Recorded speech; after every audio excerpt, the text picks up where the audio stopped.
What's going on, people? Welcome to another episode of Buford Tone, man. It's your boy Vaughn, and I'm here to talk to you about something, man. For the last 2 years, man, I think it's crazy. I never understood the backlash on it, and now it's being brought to the forefront again. Colin Kaepernick. Now, I think it's split down the middle. I think it's either you're against Colin or you're with Colin. It's one of those subjects that I don't think nobody can really be in the middle of. But Kaepernick, Nike launched the ad with featuring Kaepernick for its 30th anniversary campaign, and the Kaepernick reads, the caption reads, "Believe in something, even if it means sacrificing everything." So now everybody's up in an uproar. People are boycotting Nike once again. They're like, "What did he sacrifice? He didn't sacrifice anything." You sacrifice being in the NFL. That is something that if you're in the NFL, that's something you most likely wanted to do since you were a little kid. It's something you always wanted to do. You know what I'm saying? So you worked your whole life to get into the NFL, and you decide to protest for injustice, and you receive backlash for it. Now, for those of you who don't know exactly what Cap did, okay, in 2016, Kaepernick decided to sit for the national anthem. And everybody was in the uproar. Yo, he's sitting for an anthem. Nobody said anything. Marshawn Lynch has already been doing it. You know what I'm saying? Nobody really, paid attention to it. But now Cap does it. And he decides to do it for social injustice. And then he decides, to talk to Nate Boyer, former NFL player, and Green Beret.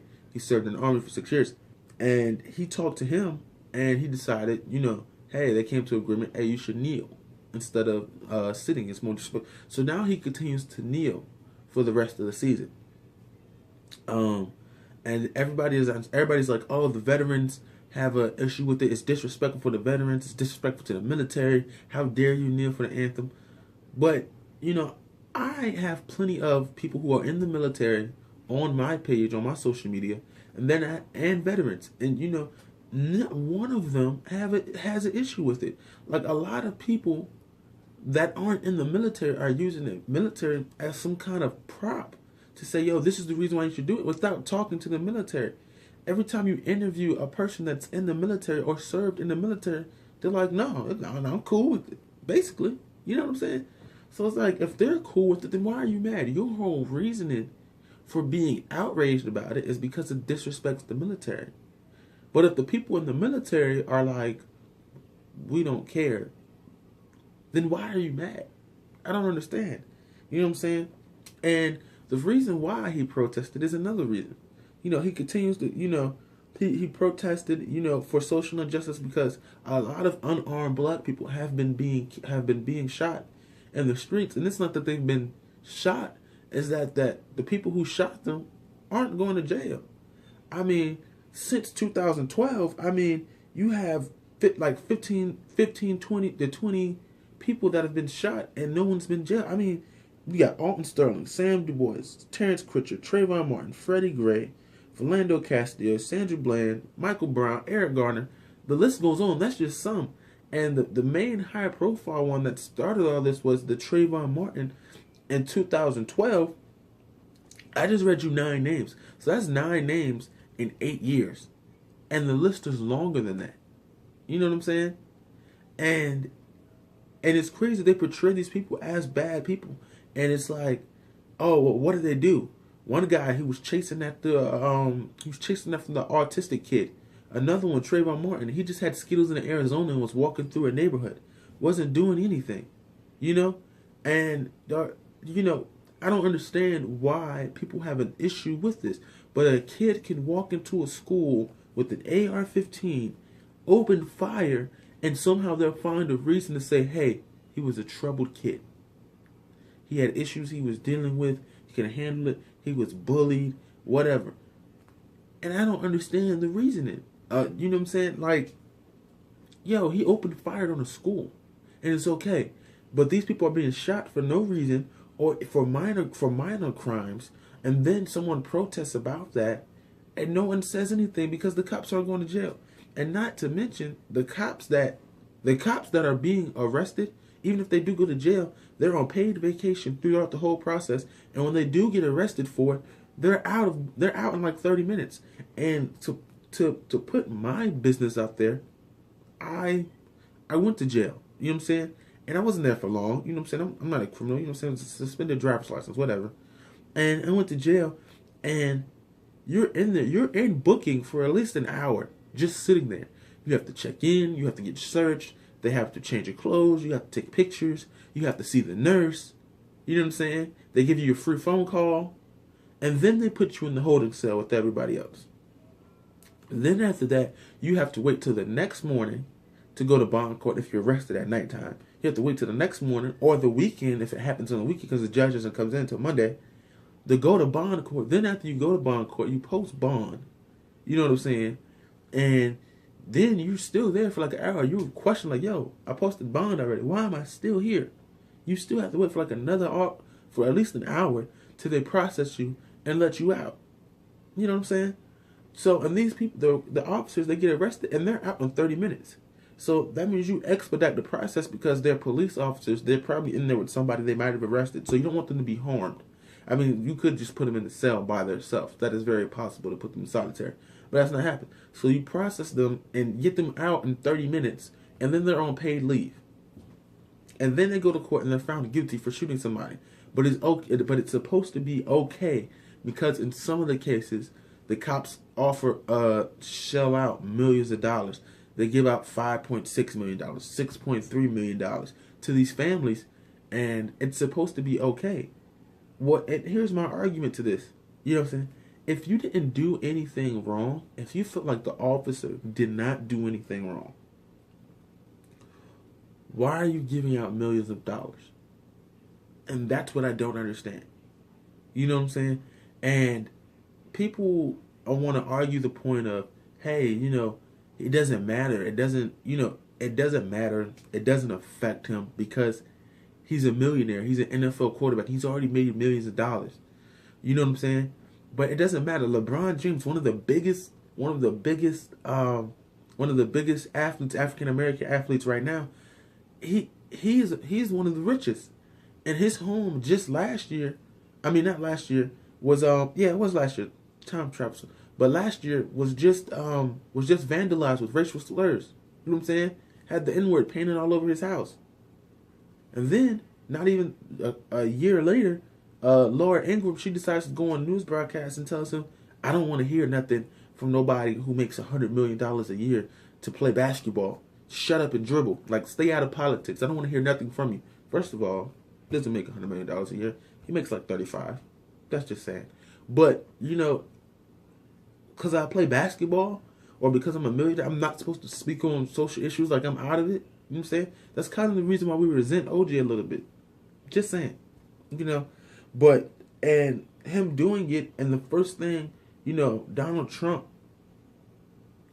is our president. You know what I'm saying? And he decides to make his statement. Everybody wants to have it. What does the president think of? And he comes out and tells them like, oh, get these SOBs off the field. They don't deserve to play. They should be fired right now if they don't stand for the national anthem. Well, you're the president of the United States. First of all, I don't agree with it. You know what I'm saying? But it is what it is. But he's the president. You yourself should know that this man is expressing his First Amendment rights, his freedom of speech, and his right to protest. You know what I'm saying?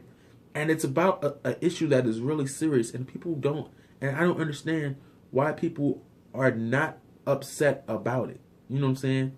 So it confuses me in a million ways, and then, and if it makes you feel any better, he filed collusion against the NFL for excluding him out because Kaepernick, a lot of people, no one hired him afterwards, and a lot of people want to say, oh, well, it's because he wasn't that good of a quarterback. Well, last time I checked, Colin Kaepernick played in 2 NFC Championship games and went to a Super Bowl. You know what I'm saying? And people was like, oh, well, he still sucked. That's why he was benched and this and that. He might have had a down year. He changed his diet.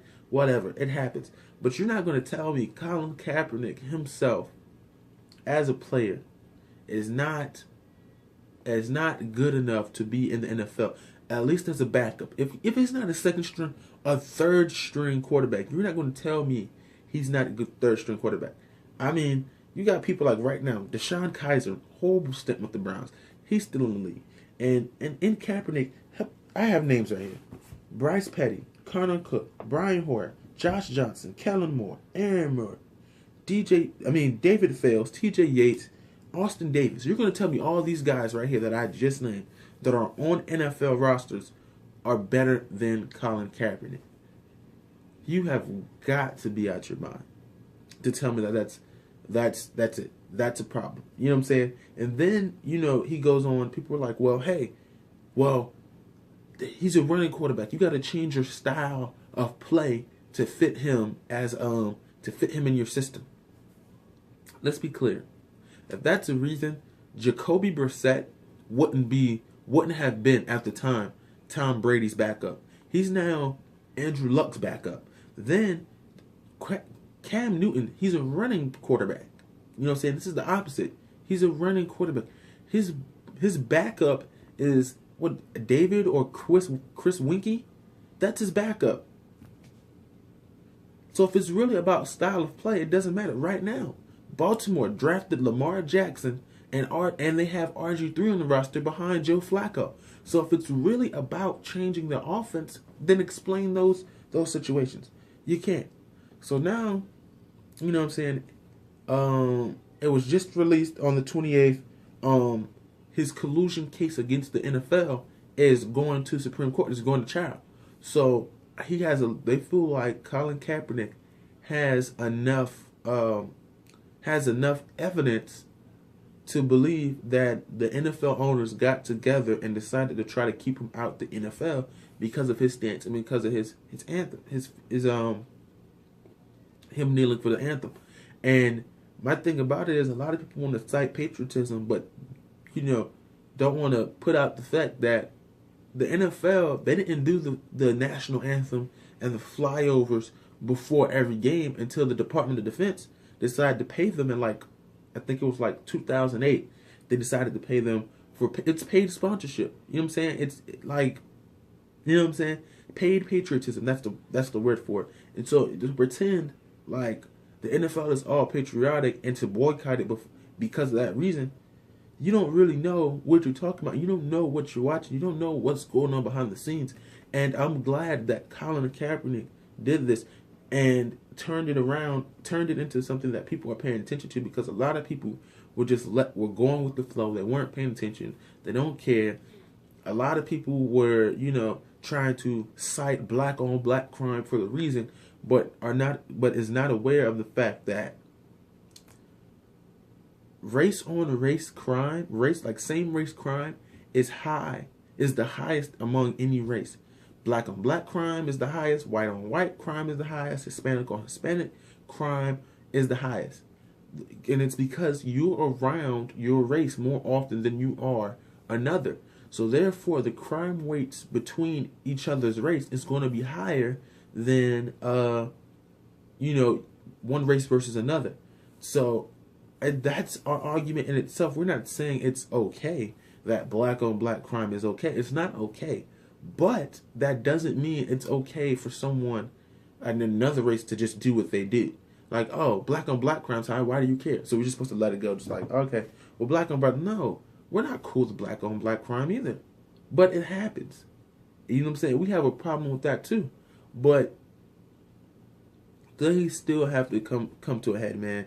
And I'm glad Nike decided to do this. It isn't the first time that Nike did it. They stood behind Charles Barkley when he wanted to point at the fact that he's an athlete. He's not a role model. They stood behind Kobe. They stood behind Tiger Woods, golfing him. Some country clubs wouldn't allow him in. They stood behind Serena Williams recently because she wore an all black Nike suit, and they had an issue with it. And recently, after she wore the suit, they changed the law to say that she can't wear the suit anymore, and she has to respect the game, which was the word he used. And I'm like, she wore an all black, she wore a compression shirt and compression pants, and these girls that play tennis are out here in tank tops and skirts, and every time they return a serve, it shows their undergarments. And for some reason, her wearing leggings is more disrespectful than someone wearing a skirt to participate in athletics. That shows on it. I don't understand. It's weird. It's a weird day and time. I hate that this is so divisive, you know, and I feel like it's something that we should all be on the same page on, but for some reason, we're not. And I'm glad Nike themselves chose to do this, and I just decided to talk about this today, and because I feel like it was necessary.